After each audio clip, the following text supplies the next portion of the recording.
In the heart of a raging snowstorm that swallowed the city whole, two men, Michael and David, stumble upon a sight that freezes their hearts. A German shepherd, weak and exhausted, curled tightly around a young boy lying motionless in the snow. The wind howls, minutes turn into hours, yet the dog doesn't move, not even once, as if the boy's life is the only thing that matters. And when rescuers finally arrive, they're stunned to discover not only that the boy is still alive, but that there's a hidden secret beneath the frozen fur that changes everything. What could drive a dog to risk its life for a child it doesn't even know? Stay until the end to uncover the extraordinary truth behind this miracle. The city of Lakefield woke to a steel-colored sky and a wind that rattled stop signs like tin toys.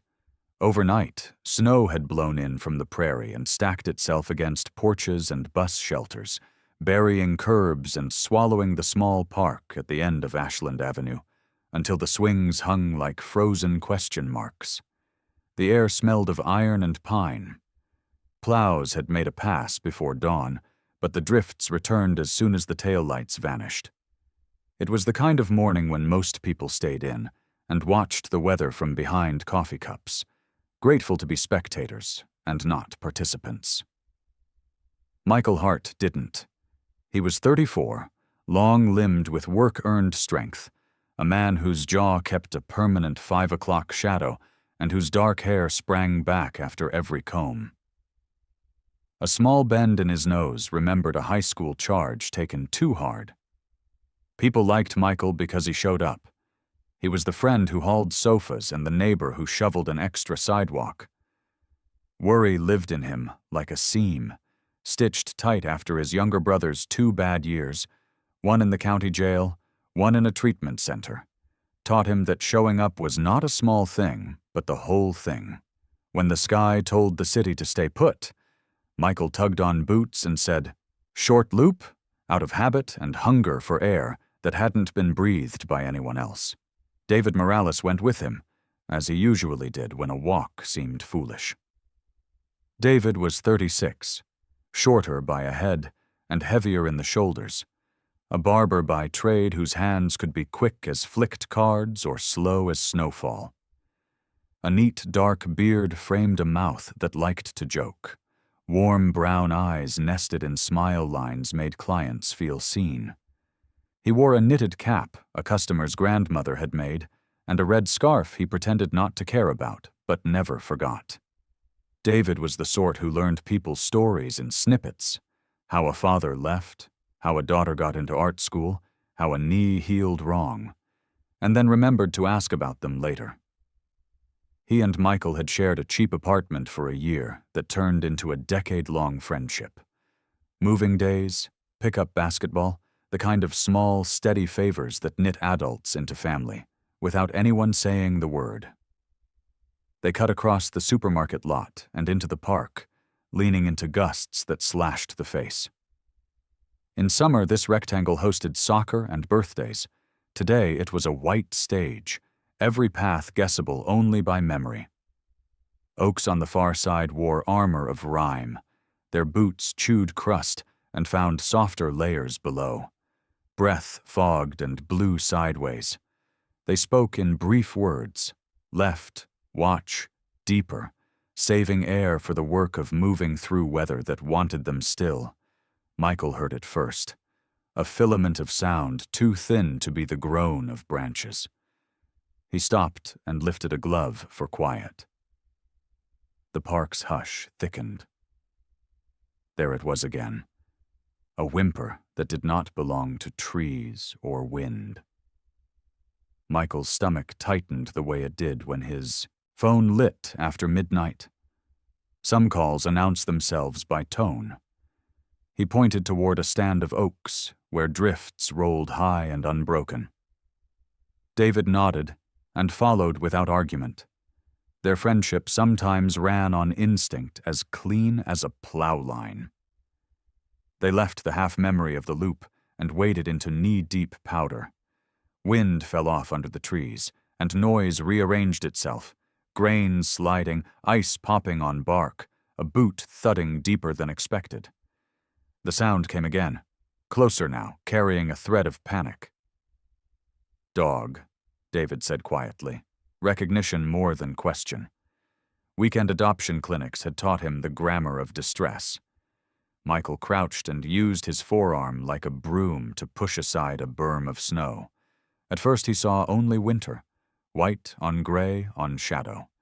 Then fur resolved, guard hairs salted with ice, longer tufts knitted into cords. The shape was wrong for a drift. It shivered. He brushed again and heard a hoarse rasp, a voice almost spent. She lay curled so tightly the curve of her spine made a question mark against the oak, head down, muzzle tucked. She was a German shepherd, smaller than the glossy calendar version. Her ears were frayed at the tips as if weather had chewed them, and a faint old scar ridged her right foreleg. Hunger had thinned her, but not erased the blueprint of strength. Wedge head, keen dark eyes, the clean line from withers to hip. Snow dusted the black saddle of her coat and turned the tan on her legs pale gold. She smelled of milk gone thin and cold air. She lifted her eyes when Michael's glove brushed her flank. They were not wild, but measuring, the eyes of a creature that had spent its strength on a plan. A second sound answered from beneath her. Smaller, higher, the squeak of breath-sized lungs. Michael eased an edge of matted fur and saw what she had made with her body. A pocket of warmth big enough for 3. Pups no bigger than his palms pressed blindly along her belly, their fur clumped where birth and snow had disagreed.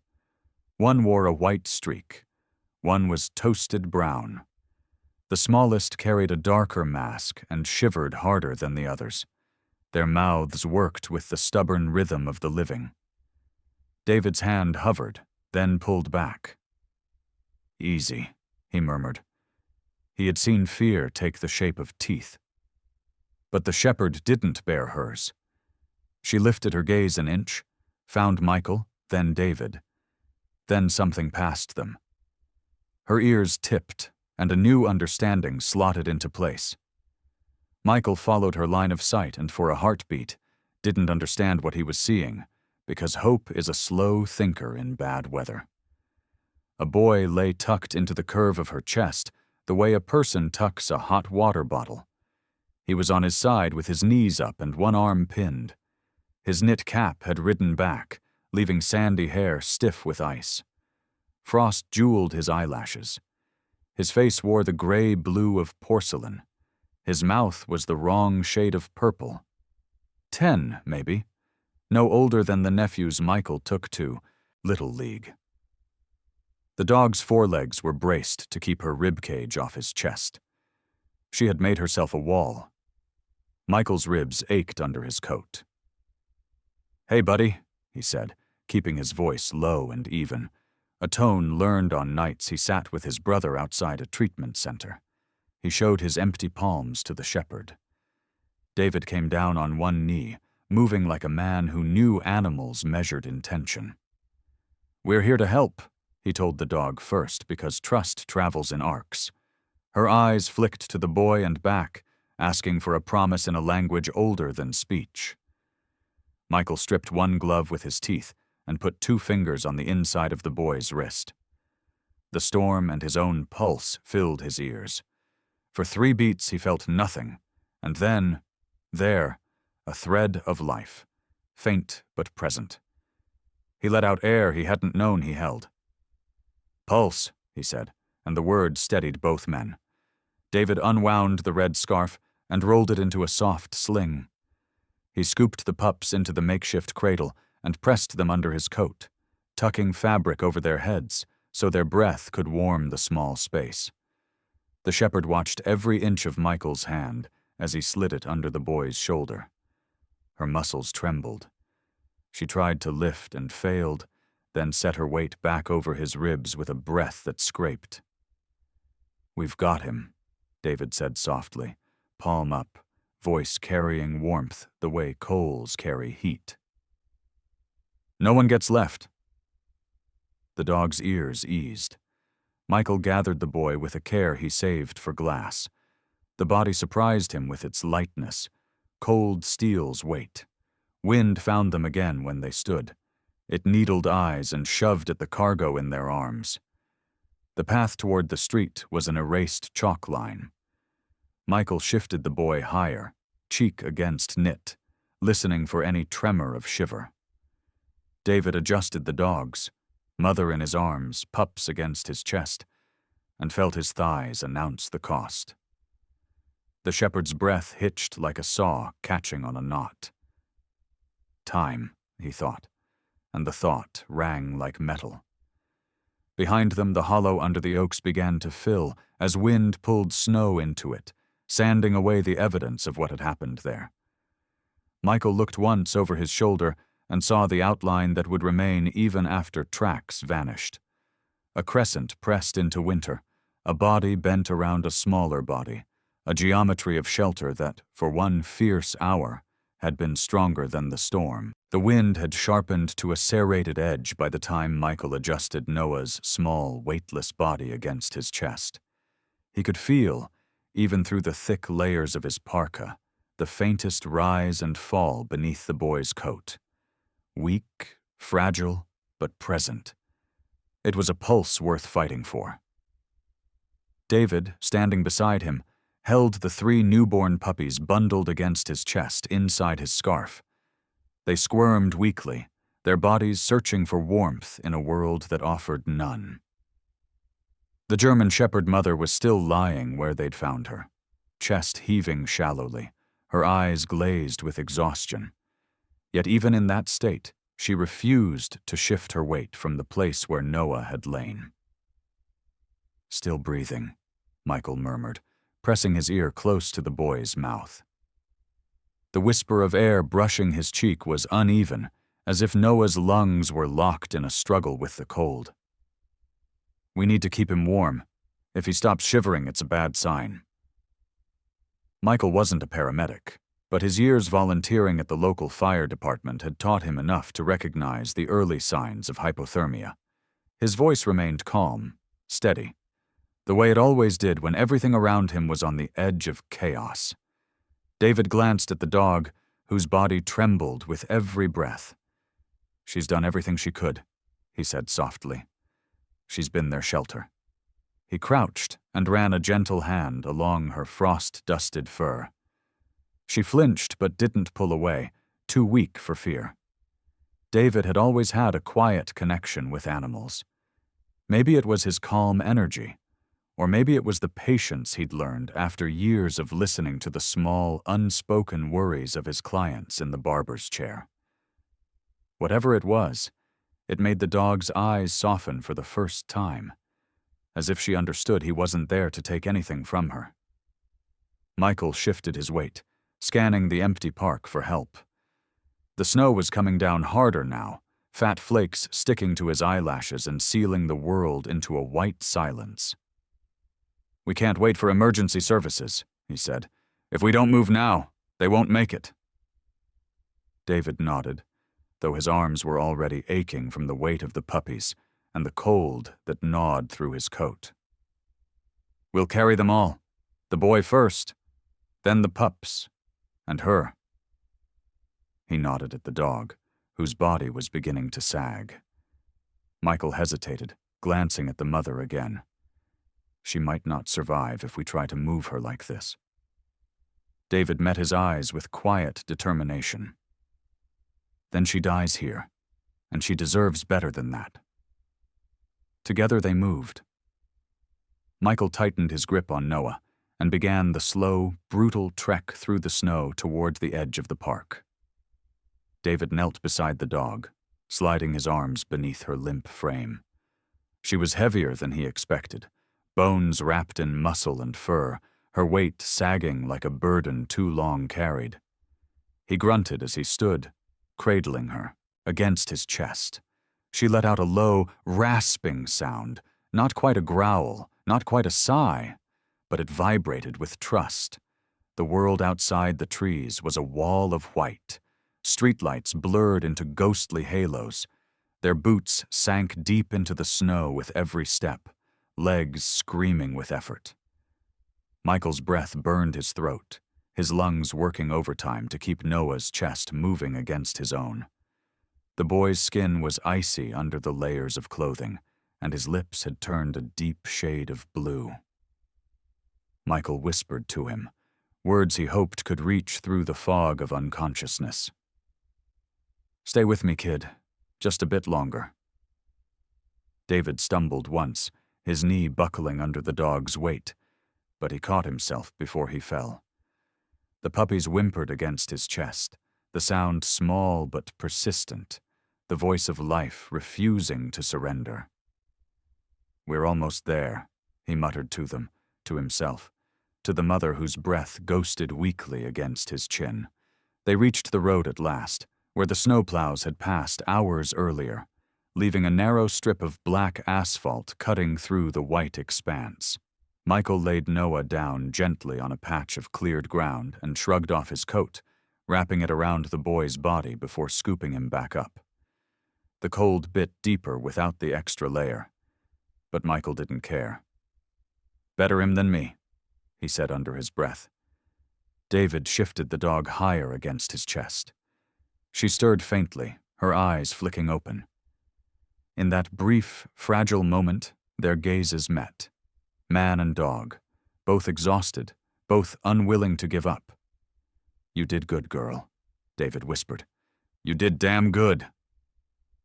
A sound cut through the wind, distant at first, then growing clearer. Sirens. Relief surged through Michael's chest.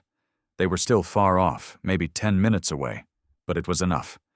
They just needed to hold on. "Over here!" he shouted into the storm, his voice raw. "We've got a kid, and animals." The minutes crawled by like hours. Michael shifted Noah again and again, keeping him upright to help the blood circulate. David crouched low, shielding the puppies from the wind with his body, whispering encouragement to the dog whose breaths came slower with every passing moment. The snow stung their faces, their muscles burned, but neither man moved from their positions. The sirens grew louder until finally, through the curtain of white, the faint glow of emergency lights appeared. A rescue vehicle pulled up beside them, tires crunching over ice. The doors burst open and paramedics spilled out, 3 of them bundled in heavy orange jackets. One was Clara Reynolds, a seasoned paramedic in her early 40s, with sharp blue eyes and a face that carried both kindness and command. Years of night shifts and high-stakes rescues had etched faint lines around her mouth. Clara had grown up on a sheep farm in New South Wales and had lost a younger brother to an asthma attack when she was 16, a tragedy that shaped her relentless commitment to saving lives. She knelt beside Michael, her hands steady despite the cold. "Pulse?" she asked. "Faint but there," Michael replied. "He's hypothermic. Let's get him on the stretcher." Clara's tone left no room for hesitation. She and another paramedic slid a thermal blanket around Noah and began administering warm oxygen. The third rescuer, Tom Gallagher, was younger, mid-20s, with a lean build and the kind of freckles that made him look even younger. Despite his age, his movements were precise and confident. Tom had joined the emergency service after losing his home to a bushfire years earlier, and now approached every crisis with a quiet, unshakable focus. He crouched beside David, eyes widening at the sight of the dog and the puppies. "Bloody hell, she's been shielding them, hasn't she?" David nodded, too tired to speak. Tom's expression softened. "Let's get them all warm. We'll radio ahead to the animal clinic." Together, the paramedics worked quickly. Noah was lifted gently into the ambulance, his small frame swaddled in layers of warmth. Clara climbed in beside him, attaching monitors and murmuring words of reassurance. Tom helped David transfer the dog and puppies into heated carriers. Even the mother, barely conscious, lifted her head as if sensing the change. Safety at last. Michael climbed into the back of the vehicle, refusing to let go of Noah's hand. David followed, sinking onto a bench with the dog's paw still resting against his knee. The doors slammed shut, sealing them away from the storm. As the ambulance lurched forward, Michael finally allowed himself a long breath. The boy's pulse was still weak, the dog's breathing shallow, but they were moving, away from the cold, toward a chance. And that, he thought, was everything. The interior of the ambulance was a storm of its own, a storm of motion, clipped commands, and the relentless tick of seconds that everyone inside knew were precious. Clara crouched over Noah, her gloved fingers tapping his pulse, and her voice low but urgent as she called out vitals. The boy's skin was still icy, his heartbeat faint beneath the layers of blankets and heated pads. But there was a rhythm there, fragile, stubborn, alive. Michael sat beside him, his hands clasped around Noah's smaller one, whispering words he wasn't even sure the boy could hear. Across from them, David kept the German shepherd's head steady on his lap. Her breathing was shallow and uneven, a rasping push and pull that spoke of exhaustion far beyond the cold. The three puppies, bundled together in a carrier lined with foil blankets, made tiny, squeaking sounds. The smallest proof that life hadn't given up yet. The ambulance jolted as it rounded a corner, sirens slicing through the storm. "ETA 8 minutes!" Tom shouted from the front seat, his voice raised over the howl of the wind. Clara nodded without looking up. "We might not have 8, she muttered, her eyes fixed on Noah's face. "Come on, kid, fight for me." Noah's body gave a tiny, involuntary shudder.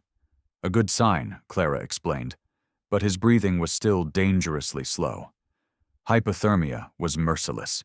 It crept deeper even after rescue, dragging victims closer to the edge if warmth didn't return quickly enough. "We'll need hot IV fluids ready the second we arrive," she told Tom, "and get a crash cart prepped. I don't like his oxygen levels." The ambulance lurched again, throwing everyone slightly sideways. Michael gritted his teeth and shifted his grip on Noah, adjusting the coat around his body to trap more warmth. "Stay with me, mate," he whispered. "You're stronger than this." The dog stirred slightly on David's lap, letting out a weak whine that tugged at something deep in his chest. "She's fading," David said. "We need a vet on standby as soon as we get there." "She'll have one," Clara replied. "I already radioed ahead. Animal control's been notified. They'll meet us with a veterinary team." The ambulance screeched to a halt outside St. Bartholomew Children's Hospital, a sprawling sandstone building that had served Lakefield for more than 70 years. Inside, its halls were a labyrinth of warm lights and steady hands, the kind of place where miracles sometimes happened quietly, tucked between the hours. The rear doors burst open, and a rush of cold air swept in. A team was already waiting, 2 paramedics, a doctor, and a nurse pushing a gurney. Leading them was Dr. Eleanor Price, a pediatric emergency specialist in her late 40s. Eleanor was tall and spare, with silver-streaked chestnut hair pulled into a tight bun and eyes the deep blue of a winter tide. Her hands, long-fingered and steady, had delivered babies, stitched wounds, and restarted hearts. A childhood in remote Queensland, where medical help was often days away, had taught her 2 things: how to stay calm when everything was falling apart, and how much a few minutes could mean. "Let's move," Eleanor called, her voice slicing through the flurry of movement. Michael stepped back as Noah was lifted gently onto the gurney and whisked through the sliding doors. "Core temp?" she demanded. 29 degrees and climbing, Clara answered. "Pulse weak but regular. Shallow respirations. We're starting warmed fluids and oxygen." Eleanor nodded and jogged alongside the team as they vanished into the trauma bay. Michael tried to follow, but a nurse with kind eyes and a firm grip guided him back. We'll keep you updated, she promised. Right now, they need space to work. Meanwhile, David carried the dog and the puppies into a side entrance, where a temporary veterinary station had been set up.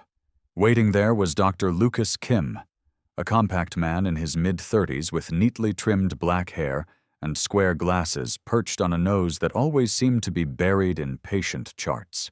Lucas had been a wildlife rescue vet before joining the city's emergency response unit, and his calm, meticulous nature had saved countless animals in crisis. "Let's get her onto the table," he said, guiding David forward. "And those pups, over here." The German Shepherd was laid gently on a padded mat. Lucas ran his hands expertly over her body, checking for fractures, dehydration, and frostbite. Severe hypothermia, dehydrated, malnourished. But she's got a heartbeat, and that's more than I expected. He looked at David and smiled faintly. "She's a fighter." "She's more than that," David replied. "She saved his life." The puppies were transferred into a heated incubator. They wriggled weakly, but their tiny hearts beat strong under Lucas's stethoscope. "They'll make it," he said. "They just need warmth, milk, and time." Hours blurred into one another. Michael paced the waiting area outside the pediatric ICU, his boots leaving wet prints on the linoleum. He replayed the moments in the park over and over, the boy's frozen lashes, the dog's protective curl, and each time the image ended the same way, with him wondering if they had been too late. David joined him after speaking with Lucas, his face drawn with exhaustion but carrying a flicker of hope. "The pups are stable. The mum's still critical, but Lucas thinks she has a good chance." Michael nodded, grateful but distracted. "Any word on Noah?" "Not yet." They waited. The clock's second hand crawled. Nurses came and went. A porter wheeled past with a tray of IV bags. Every small sound felt amplified. Finally, after what felt like an eternity but was only 2 hours, Eleanor emerged from the trauma bay. Her expression was serious but not grim, and that, alone, made Michael's knees nearly buckle with relief. "He's stable," she said. "We've got his core temperature up to 34. He's breathing on his own now. It's still touch and go, but he's fighting, and he's got a good chance." Michael let out a breath he didn't know he'd been holding. "Can we see him?" "Not yet," Eleanor said gently. "He's resting. But I think he'll want to meet the people who saved him when he wakes." David glanced toward the room where the German Shepherd lay, surrounded by heat lamps and monitors. "And the one who saved him before us," he murmured. Outside, the storm had finally begun to break. The wind softened, and the snow eased into a quiet drift, blanketing the city in stillness. Inside, in 2 separate wards, a boy and a dog lay fighting their own storms, 2 lives intertwined by an act of instinct and courage neither could ever explain. And for the first time since that desperate moment under the oak tree, it felt possible that both of them might see another sunrise. The hours that followed were a test of patience and will, the kind that stretched time until it felt endless. In the children's ICU, the sterile hum of machines filled the air, a mechanical heartbeat to accompany Noah's fragile one. He lay under layers of thermal blankets, his small chest rising and falling with the rhythm of the ventilator. Monitors traced lines of cautious hope across their screens. Nurses moved around him with practiced efficiency, checking vitals, adjusting tubes, murmuring updates in clipped, reassuring tones. Yet beneath the calm surface, the tension was palpable, a child's life balanced delicately on the edge of survival. Michael hadn't left the glass wall separating the observation room from Noah's bed. He stood with his arms folded across his chest, fingers digging into his sleeves, his gaze locked on the boy's pale face. Every beep of the heart monitor seemed to hammer directly against his ribs. David had tried to coax him to sit, even brought him a cup of bad vending machine coffee, but Michael refused. "I need to see him," he muttered. "I need to know he's still fighting." On the other side of the hospital, in a smaller, warmer room that smelled faintly of antiseptic and animal fur, another battle was underway. The German Shepherd, now identified by a faded tag on her collar as Sable, lay on a padded table, a thin line of IV fluid dripping steadily into her foreleg. Her fur had been carefully dried, patches of frostbitten skin treated, but her body was still a battleground. The vet team had placed her under a heat lamp to stabilize her temperature. Each shallow breath was a whisper of stubbornness. Beside her, the 3 puppies huddled together in a small incubator. 2 were suckling weakly from tiny bottles of formula, while the third, the smallest, lay motionless for a terrifying stretch of minutes. Then, in a moment that seemed almost miraculous, it twitched, coughed, and released a weak cry. David, who had been rubbing it gently between his palms to generate warmth, let out a shaky laugh. "There you go, little fighter," he whispered. Dr. Lucas Kim glanced up from his notes and offered a nod of approval. "You probably just saved that one," he said. Lucas's usually calm demeanor carried a rare hint of warmth. "They're stronger than they look, but they need constant care. Premature pups, exposed to cold, they don't usually make it. But these ones, they're surprising me." David allowed himself a small smile, though exhaustion clung to him like a weight. "They've got a good example to follow," he said, gesturing toward Sable. "She refused to quit." Meanwhile, back in the ICU, Dr. Eleanor Price was deep in discussion with Dr. Nathan Cole, a cardiac specialist in his late 50s with a lean build, a salt and pepper beard, and eyes that carried both wisdom and fatigue. Nathan had spent 3 decades treating pediatric heart conditions, his calm authority forged during a career filled with midnight emergencies and impossible cases. A tragic loss early in his career, a young patient he couldn't save despite every intervention, had shaped his relentless pursuit of precision. "We're stabilizing his cardiac function," Nathan said, reviewing Noah's charts. "But his core temperature's still low. We need to be careful with rewarming. Too fast, and his heart could go into arrhythmia." Eleanor nodded. "How's his oxygen saturation?" "Improving, slowly." Nathan glanced towards the observation window, where Michael still stood like a sentry. "That man hasn't moved for 3 hours." "I offered him a chair," Eleanor said with a small smile. "He said he'd rather stay standing. Said he promised the boy he wouldn't leave him." Nathan's gaze softened. "Sometimes that matters more than medicine." In the veterinary wing, Lucas was joined by Dr. Amira Patel, a young intern vet in her late 20s with deep brown skin, quick eyes, and a gentleness that seemed to radiate from her. She had grown up rescuing stray animals in her Melbourne neighborhood and carried that same instinctive compassion into her work. "Heart rate's up slightly," she reported, leaning over Sable. "Temperature's at 38 now. She's responding." Lucas nodded. "Good. Keep the fluids going. She's severely malnourished, but once we get her stable, we can start nutritional support." Amira gently stroked Sable's muzzle, speaking in a low, soothing voice. "You did well, girl. You're safe now." The dog's eyes fluttered open briefly, and for the first time since they'd brought her in, her tail gave a faint, tired wag. Hours melted into the muted rhythm of machines and whispered updates. Noah's vitals stabilized little by little, oxygen saturation climbing, heart rate strengthening, body temperature edging closer to normal. Nurses rotated warm IV fluids and monitored his response. By evening, he was breathing steadily without mechanical support. Michael's shoulders sagged with a relief so intense it felt like gravity had shifted. "He's going to make it, isn't he?" he asked, his voice barely more than a breath.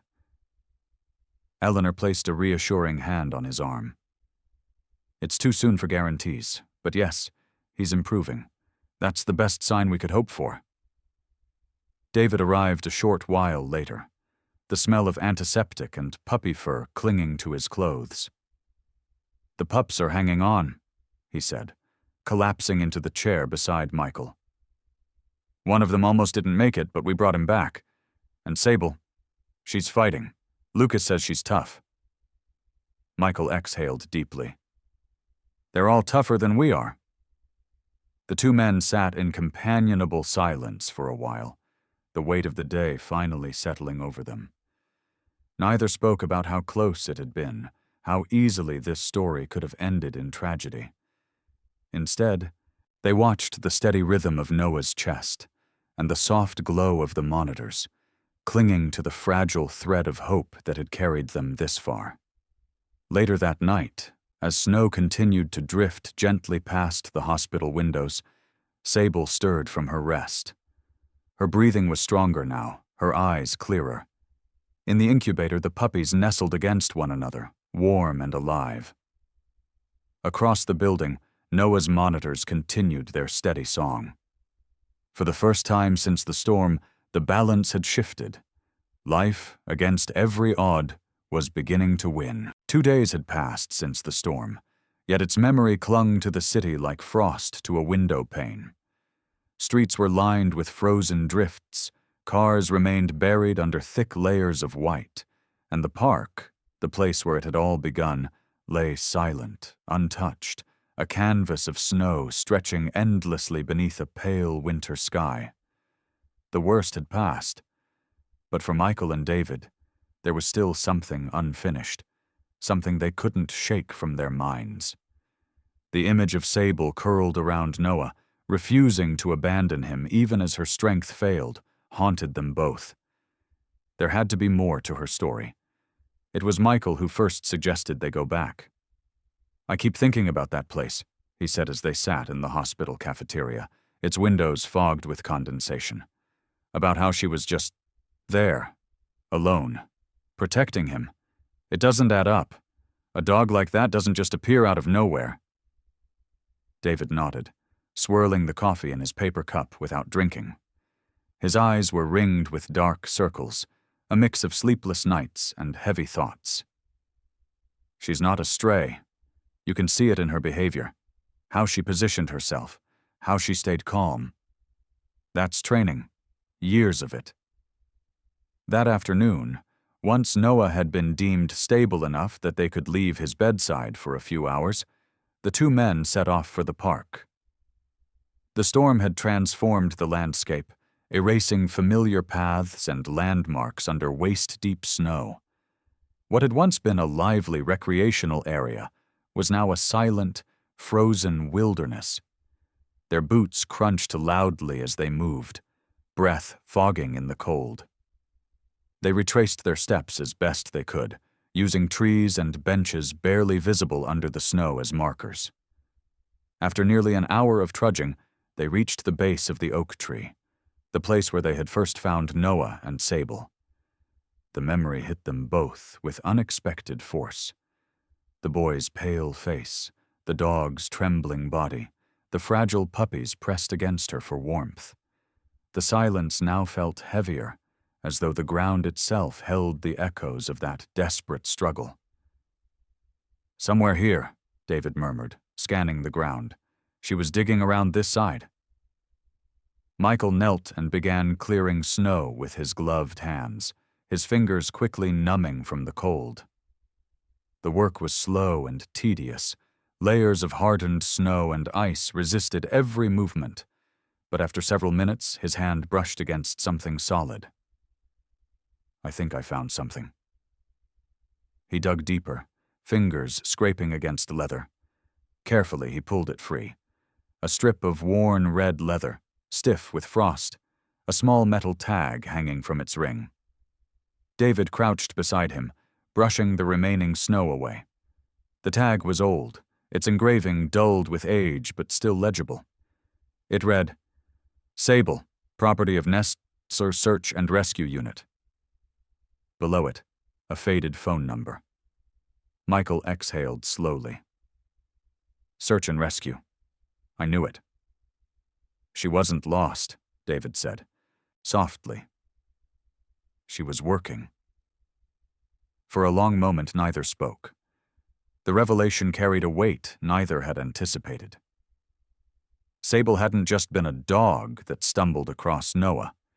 She had been doing what she was trained to do: find and protect. Even separated from her team, even starving and exhausted, that instinct had driven her to keep searching until she found someone who needed her. They decided to follow the lead on the tag. The number was faint, but still readable. Michael dialed it from his phone, and after several rings, a voice answered, elderly, hesitant, but filled with a cautious hope. Hello? Hello, sir, Michael began carefully. My name's Michael Ward. I think we found your dog. There was a stunned silence on the other end, then a shaky breath. Sable? You found Sable? The voice cracked on the name. She's alive? Yes, Michael said. She's been through a lot, but she's alive, and she saved a boy's life. The man introduced himself as James Peterson, a retired search and rescue coordinator now living in a quiet suburb on Sydney's outskirts. In his early 70s, Peterson had spent most of his life leading emergency response teams into disaster zones, bushfires, floods, collapsed mines. But age and a heart condition had forced him to step back from active duty. Sable had been his last and most trusted partner. She went missing 3 weeks ago, Peterson explained, his voice trembling. We were running a winter training exercise near the Blue Mountains. A sudden blizzard came through. We were separated. We searched for days, but there was no sign of her. I thought... His words trailed off, heavy with the grief of a man who had already mourned the loss. I thought she was gone.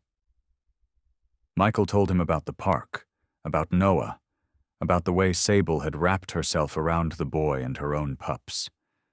There was silence again. Then the sound of quiet sobbing. That's who she is, Peterson said at last. She saved dozens of people over the years. She never gives up. The following morning, Peterson arrived at the veterinary clinic. Time had etched deep lines into his weathered face, and his hair was a soft silver that curled slightly under his wool cap.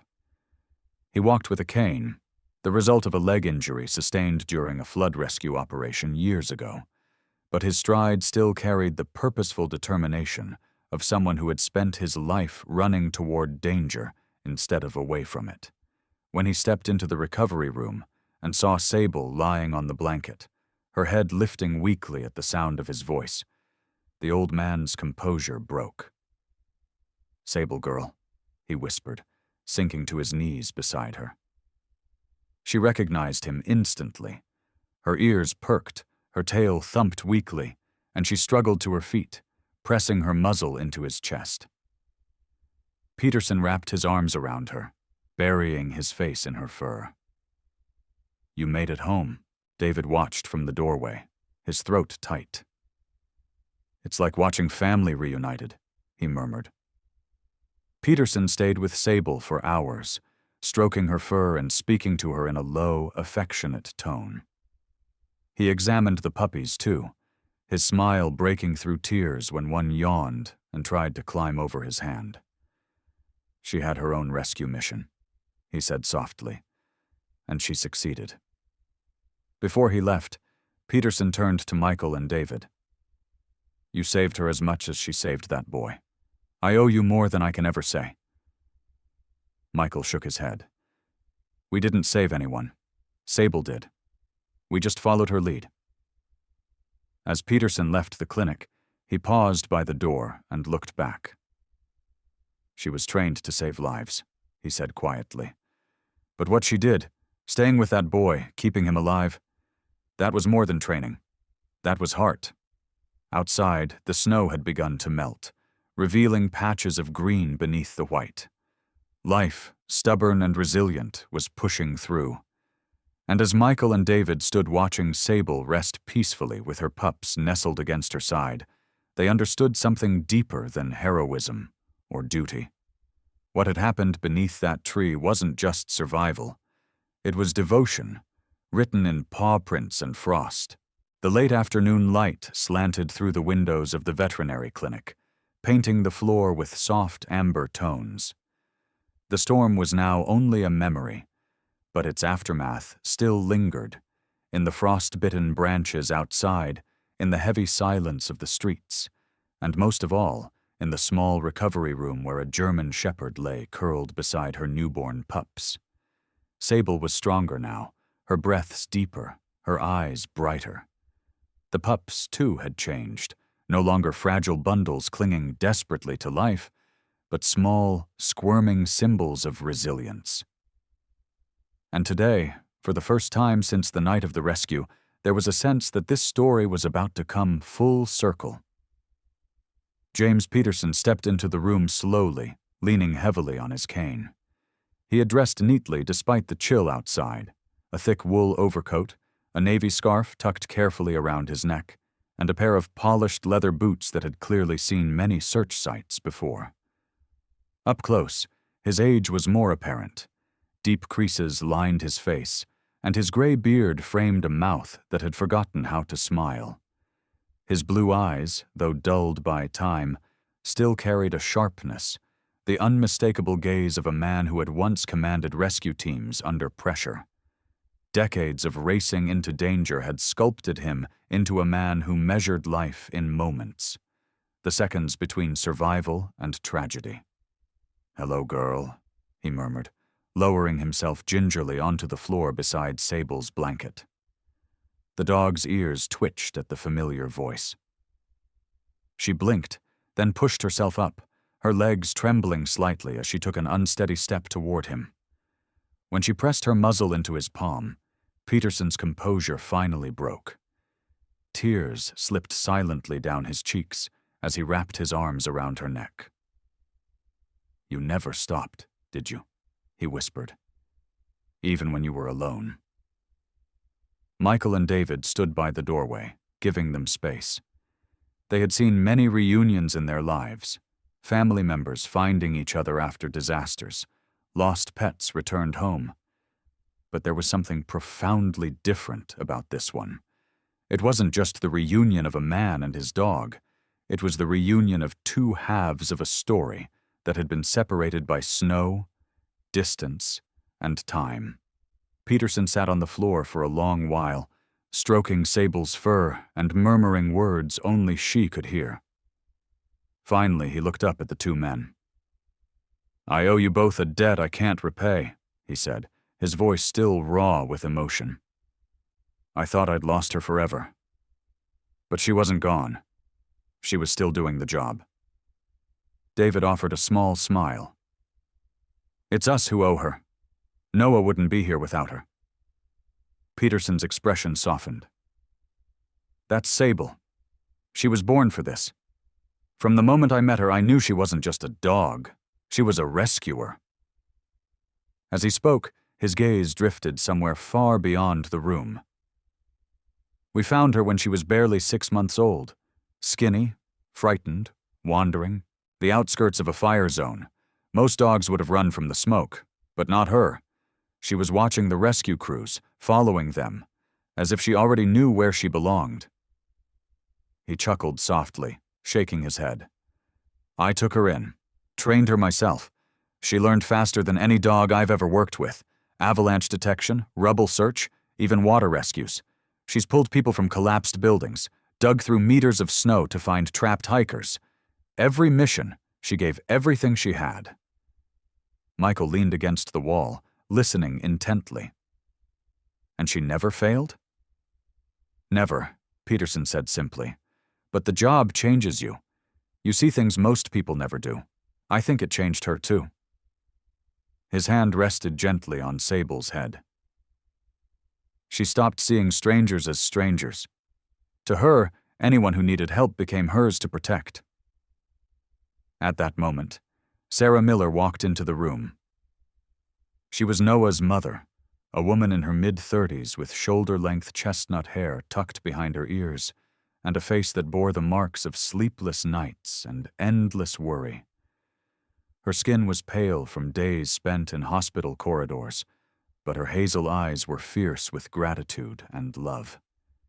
She had been a primary school teacher before Noah was born, known for her warmth and patience, qualities that had grown even stronger after losing her husband to a workplace accident 3 years earlier. That loss had taught her the fragility of life and deepened her instinct to protect her son at all costs. "Mr. Peterson," she said softly, stepping closer. "I'm Sarah, Noah's mother." Peterson rose slowly, leaning on his cane. "Then I believe I owe you something too. My thanks for giving Sable a reason to keep going." Sarah shook her head, tears brimming in her eyes. "No, sir. I owe her everything. She saved my boy." She knelt beside Sable and gently stroked the dog's fur. "You didn't even know him, and you stayed. You chose him." The room fell into a hush. The weight of her words seemed to settle on everyone present. Sable, as if understanding, placed her head on Sarah's knee, her dark eyes calm and steady. A nurse entered briefly to deliver an update from the hospital. Noah's condition was improving faster than expected. His body temperature had normalized, his heart was strong, and he had even spoken a few words that morning. It was news that lifted the heaviness from the room, and for the first time in days, Sarah smiled, a smile full of exhausted relief. Later, as the afternoon waned, Peterson shared more stories from Sable's past. He spoke of the night she had located a lost hiker buried beneath 2 meters of snow and refused to leave until the rescue team arrived. He described the time she crawled into a collapsed home after an earthquake to comfort a terrified child until help could reach them. Each story added another layer to the portrait of the dog, lying peacefully before them. "She's done more for humanity than most humans ever will," Peterson said quietly. "And now, even when no one was calling her name, even when she was starving and injured, she did it again." Michael watched Sable with a new sense of awe. "It's almost like she knew Noah was there, like it wasn't chance." "Maybe it wasn't," Peterson replied. "Maybe some things just happen because they're meant to." Evening settled over the clinic, the first stars glinting faintly in the darkening sky. Sable lay curled once more with her pups, who now nuzzled contentedly against her belly. Peterson remained beside her, one hand resting on her back as if afraid to lose her again. Sarah sat nearby, her hand clasped around a small wooden toy truck, Noah's favorite, and for the first time in days, her heart felt steady. Michael and David shared a quiet glance as they prepared to leave. They had entered this story as bystanders, but now they felt like part of something larger, something defined not just by survival, but by sacrifice, devotion, and the invisible bonds that tie lives together. As they stepped into the cold night air, Peterson's words echoed behind them. "Some heroes wear uniforms, others wear fur, but they're heroes all the same." The first rays of dawn crept over the city, turning the remnants of snow into glistening shards of light. The world had begun to thaw, and with it, so too had the weight that had pressed on everyone's hearts since that night. Noah was awake now, weak, a little pale, but awake. And that simple fact was enough to draw smiles from nurses who had forgotten how to smile, and tears from a mother who had spent nights whispering prayers into sterile air. The crisis had passed, but another chapter was about to begin, one that had nothing to do with medicine or survival, and everything to do with love, loyalty, and choice. Sarah Miller stood by her son's bedside, fingers gently combing through his tousled chestnut hair.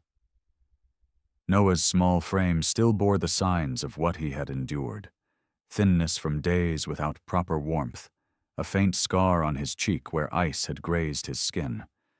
But the spark in his hazel eyes was back.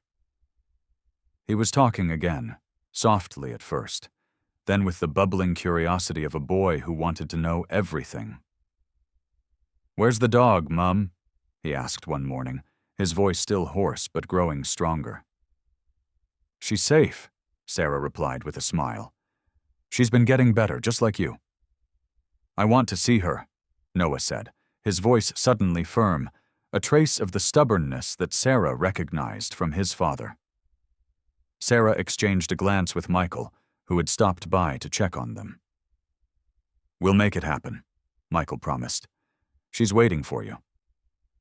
2 days later, the hospital arranged for a small meeting in the rehabilitation garden, a walled courtyard filled with winter-hardy plants, benches warmed by weak sunlight, and a quiet that felt almost sacred.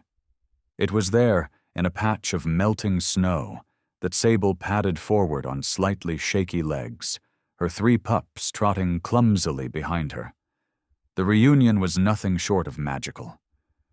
Noah's breath caught in his throat as Sable approached, tail wagging gently, her dark eyes locked on his. She paused just a few feet away, as if seeking permission, then stepped forward and rested her muzzle on the edge of his wheelchair. Noah reached out a trembling hand and touched her fur. "You saved me," he whispered, his voice breaking.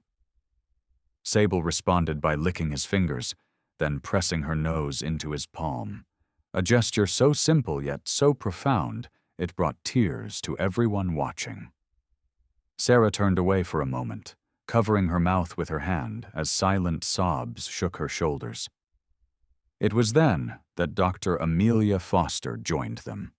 Amelia, the hospital's chief rehabilitation specialist, was a woman in her early 40s with cropped blonde hair, bright green eyes behind round spectacles, and an energy that seemed to light up every room she entered.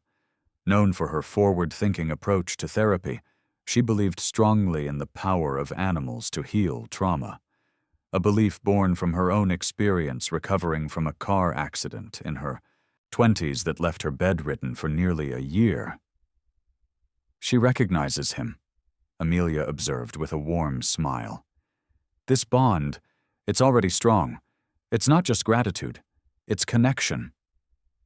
Sarah nodded, tears still clinging to her lashes. "We were talking, and if it's possible, we'd like to give her and her puppies a home. Noah hasn't stopped talking about them." Michael looked at Peterson, who had been watching silently from a nearby bench. The older man's face was unreadable for a moment, pride and sadness woven together in the lines around his eyes. He had raised Sable, trained her, trusted her with lives. And now he was being asked to let her go. Peterson took a deep breath, leaning on his cane as he approached. He stopped in front of Sable and knelt down slowly, his knees creaking with age. She turned her head towards him, ears perked, as if waiting for a command. "You've spent your whole life saving people," he said softly, his hand resting on her shoulder. "But this time, maybe it's time to live for someone." Sable tilted her head, her eyes shifting from Peterson to Noah and back again. It was almost as if she understood. Peterson rose and turned to Sarah. "She's already made her choice," he said. "From the moment she lay down beside your boy, she chose him, and I'd never take that away from either of them." The decision was met with an outpouring of gratitude. Sarah hugged the old man tightly, whispering thank you over and over. Noah promised to take care of Sable and her pups, forever and ever. Even David, who prided himself on being the practical one, blinked back tears as he scratched behind Sable's ears. From that day forward, preparations began for Sable's new chapter. A veterinarian arranged vaccinations and health checks for her and the puppies. The Miller home, a cozy weatherboard house with a wide veranda and a backyard that backed onto a nature reserve, was fitted with a new dog bed, toys, and a small fenced-off area for the puppies to explore. Noah drew pictures of his new family, himself, his mum, Sable, and 3 little pups with names scribbled underneath: Ranger, Willow, and Scout. The night before Sable and the puppies were to leave the clinic, Peterson visited one last time. He spent nearly an hour sitting beside her, stroking her fur and talking to her in the low, affectionate tone of someone saying goodbye without wanting to. "You've done more than I ever asked," he said. "Now it's time for you to rest." When he finally stood, Sable followed him to the door, tail wagging softly. He turned and placed a kiss on her forehead. "Take care of him," he whispered. "He's your mission now." The next morning was bright and crisp, the sky an endless blue after weeks of gray. As Sable and her puppies climbed into the back of Sarah's car, Noah reached out and gently stroked her head. "Ready to come home?" he asked. She answered with a bark, soft, almost like a yes. As they drove away, Peterson watched from the steps of the clinic. He felt the familiar ache of parting, but beneath it was something stronger: pride. Sable's story wasn't ending. It was simply beginning again, in a new home, with a new purpose. And that, he thought, was exactly how it should be. The Miller house sat at the end of a quiet cul-de-sac in the leafy northern suburbs of Sydney. A modest weatherboard home with pale blue shutters, a white picket fence, and a front garden that Sarah had once filled with lavender and native bottle brush before life became too heavy to tend it. Now, as summer's first warmth crept gently into the air, that house was coming alive again. Laughter echoed in its rooms for the first time in months. Muddy paw prints tracked across the polished timber floors, and a boy who had once stared blankly at the ceiling for hours was now up at dawn, racing through the yard with a pack of four-legged companions. Noah's recovery had surprised even his doctors. What they had expected to take months was happening in weeks. Muscle strength returning, appetite improving, nightmares fading. Dr. Amelia Foster, who still visited weekly for physical therapy sessions, had a theory.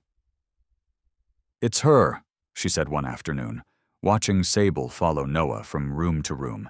"She's not just a dog, she's a reason." Every morning began the same way, with Sable's wet nose nudging Noah awake, and three energetic pups, now christened Storm, Snowdrop, and Shadow, tumbling over each other at the foot of his bed. Storm, the largest and boldest of the trio, had a streak of Sable down his back, and a knack for mischief, often stealing Noah's socks and dashing under the couch with them. Snowdrop, the smallest and gentlest, was pure white with a splash of caramel over one ear and preferred curling up in Noah's lap to chaotic play. Shadow, darker and more reserved, had piercing amber eyes like his mother and followed Noah silently, always a step behind, always watching. Sable herself had transformed, too.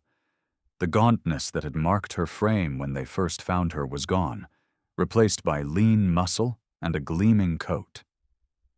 Her eyes, once clouded with exhaustion, now shone with quiet contentment. She rarely let Noah out of her sight, sleeping curled at the foot of his bed at night and resting her chin on his knee while he did homework in the afternoon. It was as if she had appointed herself his guardian, not just from danger, but from the shadows that lingered inside him. And there were shadows. At first, Noah still startled awake some nights, his breath coming in sharp, panicked bursts as he relived flashes of cold and darkness. But each time, he would feel the gentle weight of Sable's head against his chest, and the soft brush of Snowdrop's fur against his cheek, and the fear would recede like a tide. It was in those moments that Sarah truly understood what Sable had given them. Not just her son's life, but his peace. Sarah herself had changed, too. The strain that had once etched lines into her face was easing, replaced by a lightness she hadn't felt since before her husband's accident. She found herself humming while making breakfast, pausing on her way out the door just to watch Noah and the dogs play in. The yard. She'd even begun tending the garden again, planting fresh lavender and watching as Shadow chased bees between the blossoms. One Saturday morning, Michael and David visited for the first time since Noah had come home. Michael, broad-shouldered and rugged with the beginnings of gray at his temples, carried a bag of dog toys and a ball launcher. David, leaner and perpetually good-humored, despite the deep-set worry lines that suggested a harder past, brought a handmade wooden kennel he'd built himself. "Looks like you've got your hands full," Michael laughed, as Storm bounded up and tried to climb his leg. "Every second of the day," Sarah replied, grinning, "and I wouldn't trade it for anything." Noah ran over and threw his arms around both men. "I've been practicing throwing the ball for Sable," he announced proudly. "She always brings it back. Shadow doesn't. He just stares at it." "Sounds like Shadow might be the philosopher of the family," David joked. The afternoon turned into a small celebration. They set up a picnic blanket under the jacaranda tree in the backyard, eating sandwiches and tossing a frisbee for the dogs. Sable joined in the games, too, though she always circled back to check on Noah, nudging him gently, as if to make sure he was still safe. It was during this visit that Sarah shared something she hadn't said aloud before. "Before this," she said quietly, her eyes on Noah as he rolled in the grass with the puppies. "He was shutting down. After his father died, he stopped talking for weeks, and when the accident happened..." Her voice caught. "I thought I'd lost him for good. Not just his body, him." Michael nodded slowly. "And now?" "Now he laughs again," Sarah said, smiling through tears. "Now he runs. He dreams about the future." The bond between Noah and Sable deepened with each passing day. They walked to the park every afternoon after school, where Noah would throw sticks for the dogs and talk to Sable as if she were another person, about his classes, about the stars, about the father he missed. She would listen in her quiet, attentive way, sometimes leaning against his legs, sometimes nudging his hand when his words grew sad. At night, Noah liked to read to the dogs before bed. He'd sit cross-legged on the rug with a stack of books beside him, reading aloud stories of explorers and adventurers, heroes and underdogs. Storm would usually fall asleep halfway through, Snowdrop curled beside him, and Shadow would sit solemnly by the door, listening. Sable always stayed until the very last word, her ears perked, as if the stories were meant for her too. One evening, while Noah read from his favorite book about a boy and his dog who crossed the outback together, he paused mid-sentence. "Mum?" he called. Sarah appeared in the doorway, wiping her hands on a dish towel. "Yes, love?" "I think I want to do something like this one day." Noah said thoughtfully, "I want to help people, like Sable does."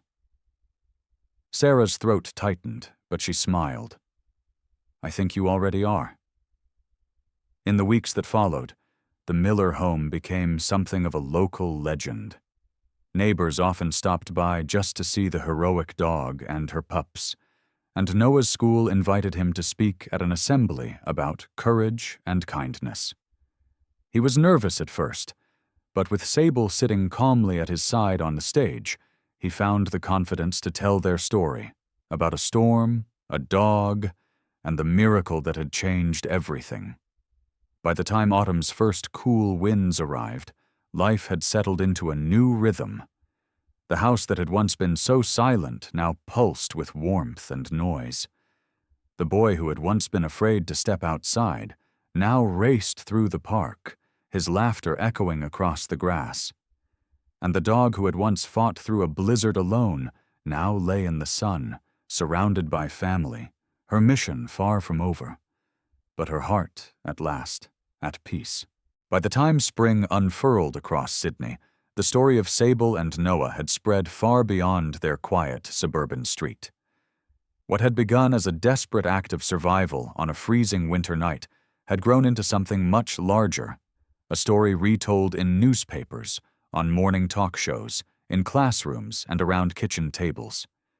People were captivated not only by the tale of a dog who refused to give up, but by the deeper message woven into it. That loyalty, love, and courage can change the course of a life.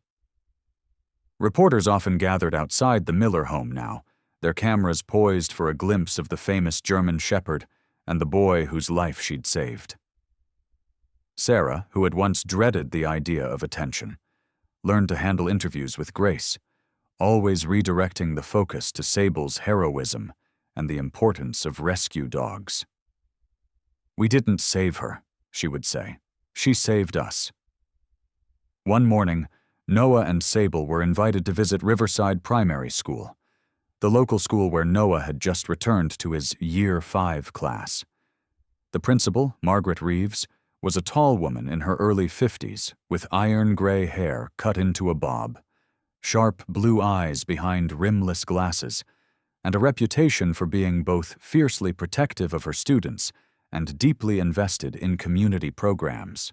Margaret had taught for 3 decades, and the death of her husband in a bushfire years earlier had made her a passionate advocate for first responders and search and rescue work. As Noah wheeled Sable into the school assembly hall, the room erupted in cheers. Children waved handmade posters with slogans like, "Thank you, Sable," and "Our hero." Sable, ever composed, sat patiently by Noah's side, tail thumping gently against the polished floor. Noah spoke shyly at first, but with each sentence, his voice grew stronger. He told his classmates about the night of the storm, about the cold, the fear, and the moment he woke to find Sable curled around him. "She didn't know who I was," he said, looking down at the dog beside him. "But she decided I was worth saving. And because of her, I get to stand here today." The room fell silent, the weight of his words sinking in. Even Margaret, who had listened to hundreds of student speeches over the years, felt a lump rise in her throat. "That," she said softly, stepping forward to address the students, "is what true bravery looks like." The story's reach soon extended far beyond the schoolyard. Television crews filmed segments about Sable's heroic past in the Nestdaler Search and Rescue Unit. Animal welfare groups shared her journey on social media, sparking nationwide conversations about the crucial role rescue dogs play in saving lives. Within months, donations began pouring in from across the country, not just for Sable, but for the many dogs like her still working quietly in the shadows. It was Michael who first proposed the idea of a permanent tribute. Sitting on the back porch one evening, watching Storm and Shadow wrestle in the grass while Snowdrop dozed at Sable's feet, he turned to David. "What if we started something?" he said. "Not just a one-time fundraiser, something lasting, something that makes sure dogs like her always have the support they need." David, who had spent his career in logistics and knew how to turn big ideas into practical plans, nodded thoughtfully. "A foundation," he said. "We could raise money for training, vet care, retirement support, maybe even help fund search and rescue units in rural areas." And so, the Sable Foundation was born. With Michael's determination and David's organization skills, the project gained momentum quickly. Peterson joined as an advisor, lending decades of experience and helping them connect with handlers and emergency services across Australia. Sarah became its public face, speaking at events and sharing Sable's story wherever she could. Even Noah, despite his young age, played a role, designing the foundation's logo, a simple silhouette of a shepherd dog standing protectively over a child. The foundation's launch event was held at Sydney Town Hall on a sunny Saturday morning. The hall was filled with people, paramedics, firefighters, dog handlers, families who had been saved by rescue dogs, and ordinary citizens moved by Sable's story. Sable herself, now fully recovered, and with a glossy coat that shimmered under the lights, sat calmly on stage beside Noah, her head resting gently on his knee. Among the speakers was Peterson, who had insisted on addressing the crowd despite his age and worsening arthritis. Leaning on his cane, he spoke slowly but with conviction. "We've always thought of dogs like Sable as heroes," he said. And they are. But their greatest work isn't just in pulling people from rubble or finding them in the snow. It's in the quiet work, the healing, the hope, the love they bring long after the danger has passed. That's Sable's final mission, not saving a life, but giving it back. The applause that followed was thunderous.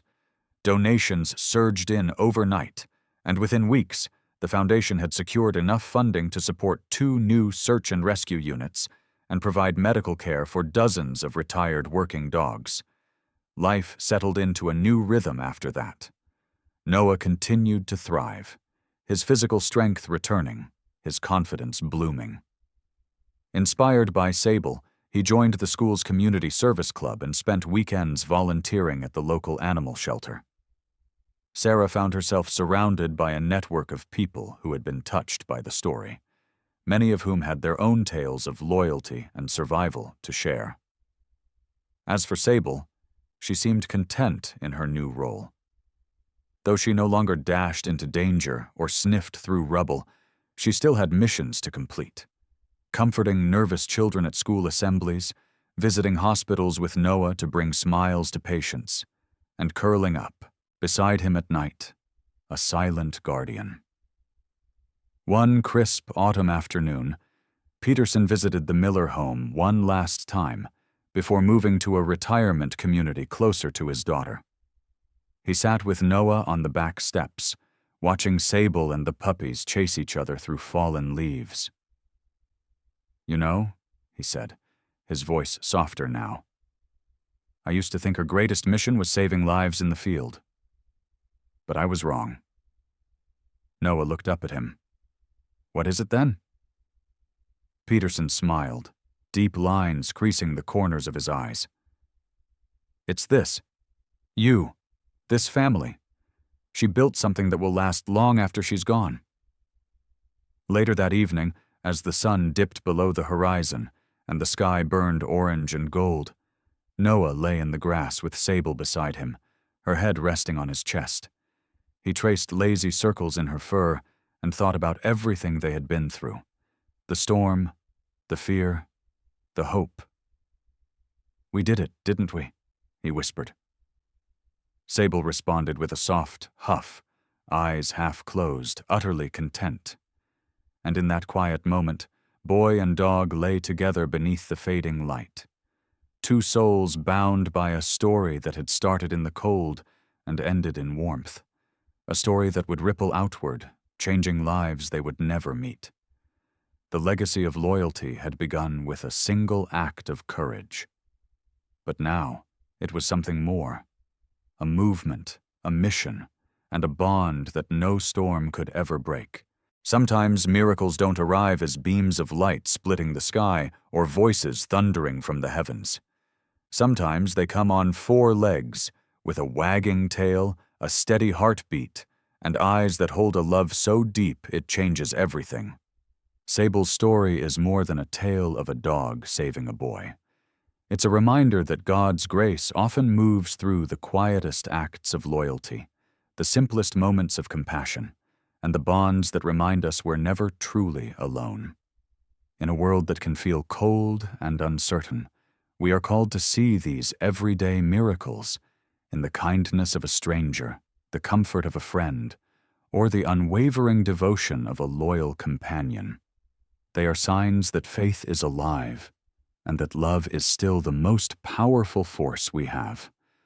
If this story touched your heart, take a moment to reflect on the blessings in your own life, and how God might be working through them in ways you haven't yet noticed. Share this story with someone who needs hope today. Comment below and tell us what miracles have appeared in your life. And if you believe in the power of love, loyalty, and divine grace, don't forget to subscribe to our channel, because together we'll keep sharing stories that remind the world of the goodness God places among us. May the Lord bless you and your loved ones, and may His gentle miracles find their way into your life, just as Sable found her way to Noah.